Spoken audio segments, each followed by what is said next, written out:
ক্ষমতায় গেলে নাকি শরিয়া কায়েম করবে না, এই জাতীয় একটা কথা বলা হয়েছে না? ওদেরকে ধরে জিজ্ঞেস করেন, পাগল শরিয়া বলতে বুঝিস কি? আগে ক্লিয়ার কর। শরিয়া মানে খালি চোরের হাত কাটা? শরিয়া মানে খালি কেউ জিনা করলে পাথর মেরে মেরে ফেলা? এর বাইরে শরিয়ার কোনো শিক্ষা নাই? আর আল্লাহ যেটা বলেছেন সেটাই তো শরিয়া, নবী যেটা শিখিয়েছেন সেটাই তো শরিয়া। আমার কি বলছে? ক্ষমতায় গেলে ইনসাফ কায়েম করবো। ইনসাফ কি শরিয়ত না? বৈষম্য দূর করবো, এটাকে শরিয়ত না?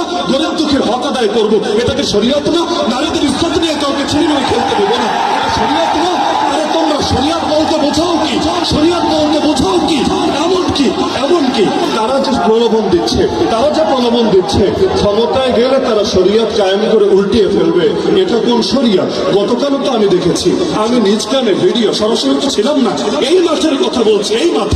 এই মাঠে আমার নাম ধরে নিকৃষ্ট ভাষায় গালিগালাজ করা হয়েছে নাকি হয় নাই? আমাকে আজকে এখানে আসতে দিবে না এরকম ঘোষণা অথর্ব দিয়েছে নাকি দেয় নাই?